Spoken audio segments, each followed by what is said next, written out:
All right, Chapter 5, Quantity and Quality of Consciousness. In the previous chapter, we talked about altered states of consciousness and even managed to define levels of consciousness as being somehow connected with the ratio of subjective to objective time. We must now attempt to interpret what the level of consciousness means and how it fits into the scheme of things. Let us first try to define consciousness in the simplest possible terms. We could say that it is the capacity of a system to respond to stimuli. This system may also be a nervous system, no matter how simple. Suppose we stimulate an atom by applying ultraviolet light to or other electromagnetic radiation to it. One or more of the electrons may get excited and respond by jumping into a higher orbit farther away from the nucleus. When we remove this stimulus, these electrons may drop back into their previous orbits and emit photons of a certain energy or frequency in the process. By applying different stimuli, we shall elicit different responses from this system. Next, let us take a virus and stimulate it. It will react with a number of different responses. If we take a bacterium and tickle it, it will react with an even larger number of responses than the virus. It may giggle or wiggle its flagellae, etc. The higher and the more complex the organism, the more varied and the more numerous the responses per stimulus. When we come to mammals and eventually humans, the number of possible responses grow rapidly. So let us define this number as the quantity of quantity of consciousness. This admittedly sounds quite arbitrary, but let us proceed first on the assumption that the number of responses of a system can be equated with consciousness. We may at first have trouble trying to visualize a rock or an atom as a living thing because we associate consciousness with life. But this notion is just a human limitation. A rock may also have difficulty in understanding human consciousness. At present, we restrict the term live beings to beings that can reproduce.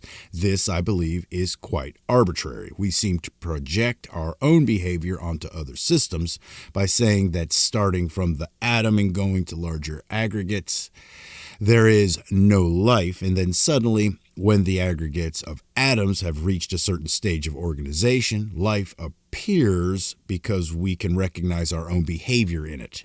My basic premise is that consciousness resides in matter. Put another way, all mass, matter, contains consciousness or life to a greater or lesser extent. All right. It may be refined or primitive. We human beings are so designed that when properly trained, we can interact with anything that has consciousness on whatever level. We have said that the atom has consciousness because it can respond to stimuli. Now, all physical reality is constructed of atoms and smaller or larger aggregates. Consequently, we can say that a given mass contains such and such a percentage of consciousness.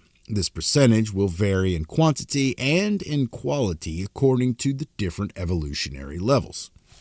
There is a certain relationship between the number of responses per stimulus, or quantity of consciousness, and the level of consciousness, or the quality of consciousness.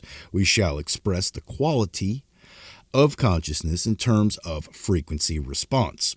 The higher the quality of consciousness, the higher the frequency response range of the system. We know that our ears respond to stimuli, sound, ranging from about 30 hertz to 20,000 hertz. So we can say that our hearing mechanism has a frequency response of 30 to 20,000 hertz. We know that our vision has also a limited frequency response, and so do all our senses. Thus, the quality of consciousness defines the degree of refinement of such a response and its range. We could also equate it with the intelligence of the response. It is important to note that the quantity of consciousness has nothing to do with the size or bulk of the entity. It stands only for the number of responses it is capable of. We shall make a diagram now to show the relationship of these two aspects of consciousness. See Figure 30. On the horizontal line, we plot the quantity of consciousness, and on the vertical line, its quality. Let us use the atom as a basic unit of consciousness and assign an arbitrary scale of numbers to the various categories of beings. We shall designate the frequency response of the atom as F. Next would come a virus, F2, a plant, F3, a dog, F4, and finally, a human, F5. We shall place the highly developed, intelligent human beings at F6. The bandwidth between F5 and F6 represents the responses of the human nervous system to all the possible stimuli delivered to it by our senses. This includes instruments that we use as extensions of our senses. Let me make this clearer. Suppose that we take a picture of a woman sitting at a table. We show it to a man of limited perception and ask him to describe what he is seeing. Probable answer will be a woman sitting at a table. Let us show the same picture to another person. He will describe in great detail the style, the composition, the color scheme, etc. We shall probably have to stop him from talking too much. This man has a broader range and refinement of responses and therefore will describe the picture with great fidelity. Thus, the bandwidth F5 to F6 expresses the responses of the human nervous system to all possible stimuli. Our physical reality is conveyed to us by all the possible inputs to our sensory system. This system codes the information in an action and rest code, as we have described in Chapter 3, from which our brain constructs our reality. But then the other bands in this diagram, the ones above the human frequency response band, such as F7 and F8, or the ones below it, must also represent the realities for the population occupying those levels. In short, what we are dealing with here are actually different realities, higher and lower than our own, in terms of the evolution of matter in the universe. Out of this, it appears that in nature we have a spectrum of realities, each occupied by a population having a certain level of consciousness. What may sound unusual is that I am suggesting that a mineral or a vegetable also has some consciousness and forms a reality of its own. I hope to convince you of the validity of this point of view as we go along. This spectrum of reality should not be looked at as having sharply defined boundaries, but rather is similar to the electromagnetic radiation band we call the visual spectrum, which contains radiation between about 4,000 to 8,000 angstroms in wavelength. 1 angstrom, 10 to the 10 meter.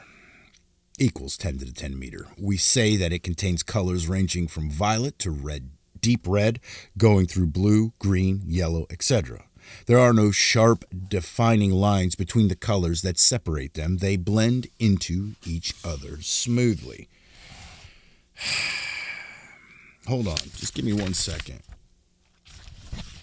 I'm going to put figure 30 up there right now, I guess. I'll do that. And then I'm going to read this because I want to read it, and if I don't read it right now, I'll probably never read it. At the bottom of figure 30, quantity of consciousness given, it'll probably make sense, hopefully, with the diagram up.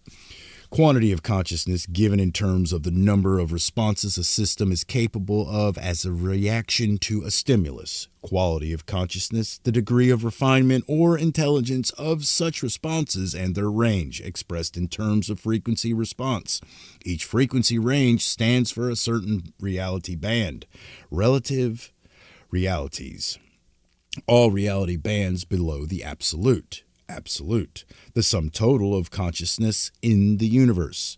Energy exchange curves. These curves show the extent of energy exchange between an entity and its environment. Thus, maximum energy exchange or interactions of human beings with their environment occurs at the peak of the curve.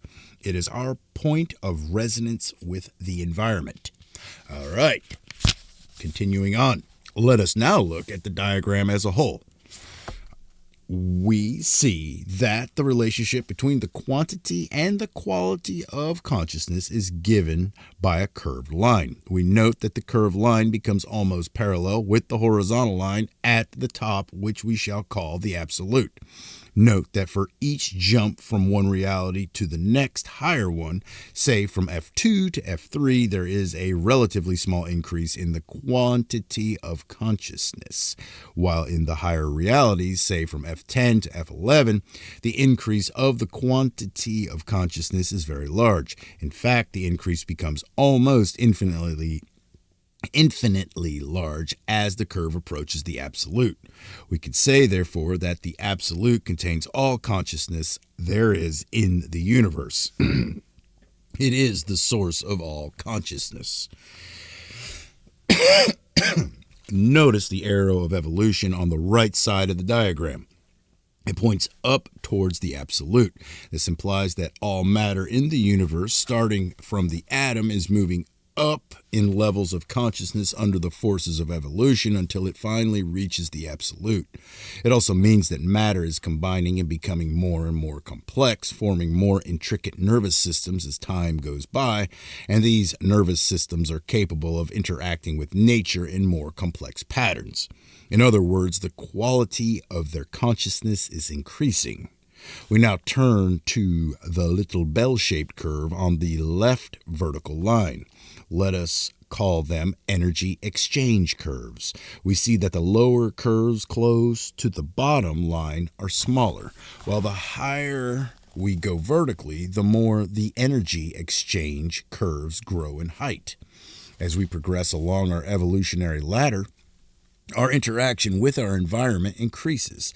At the highest levels, this means control over the environment or nature. One may ask, how does our reality differ from other realities? The answer is that our nervous system, which interprets reality for us, interacts strongly within the band of frequencies from F5 to F6. We are, so to speak, tuned to exchange maximum energy with our present environment and are in resonance with it. This is the meaning of the energy exchange curve. The peak of the curve lies in the middle of our reality band, but you may note that the curve extends into the next higher reality and the ones below ours, the animal and plant realities. That is our normal span of interactions. Knowingly or unknowingly, we interact with other levels. We know, for example, that if we try to push our index finger through a tabletop, we encounter difficulties due to the resistance offered by the tabletop. Or if we drive a car at 60 miles an hour and it hits a bridge abutment, we do find that there is a strong interaction between us and the abutment. However, if we dream that we are driving the same car at 60 miles an hour and hit a bridge abutment, the interaction is not as strong as it would be in our physical reality. We would wake up slightly shaken and say to ourselves, "I'm so glad it was only a dream." This interaction is clearly less strong and less expensive. You are probably suspecting by now that somewhere above us there is a reality that is the dream reality. Our energy exchange curve reaches into and beyond it. The energy exchange curve of the next level, which we may call, using the existing esoteric terminology, the astral level, is higher than ours. The astral curve reaches down into our reality and below it, all the way to the mineral reality. Clearly, the population of the astral reality can affect our reality quite substantially. The important thing to notice is that the peak of their energy exchange curve is higher than ours, which means that they can interact with their environment and with nature in general more strongly than we can. They can make things go bump in the night. Notice also on the level above the astral, F8, the energy exchange curve is still higher, so that their interaction with nature and therefore the resulting control over nature is even higher. This level we shall call the mental level, as it is called in most literature on esoteric subjects. The level above it will be the causal or the intuitive level, which again shows a higher interaction of energies and a larger increase in the quantity of consciousness per reality. My allergies are bad today. And I don't know where, like, the mute button is. I used to have one. Frig it. Is that one there? Is it on? No, of course not. Just give me a second.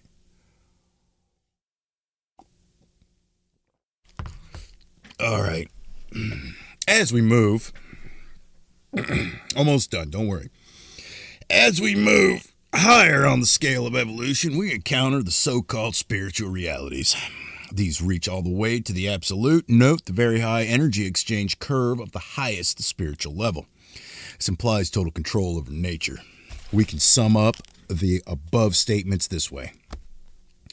It seems that a continuous spectrum of realities arise due to the ability of matter to contain consciousness. Therefore, a rock will contain less consciousness than a plant or a dog.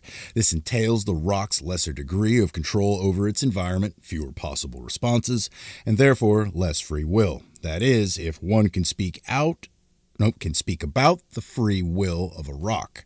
But let us not forget that we humans also have only limited free will. The higher we move along the scale of evolution, the higher the degree of free will, and the higher our ability to control or create our own environment. We also know from Chapter 4 that oscillating or reciprocating systems will tend to go off many times a second with almost infinite speed into the wild blue yonder of the space-like universe. But since everything and everybody does this because an atom is an oscillating system, we must all meet and possibly interact during those short periods of time out. In other words, all creation is in constant and instantaneous contact on the level of space-like universe, with some creatures being more aware of this than others. Therefore, the energy exchange curve never goes down to zero. There is always some interaction throughout all the levels.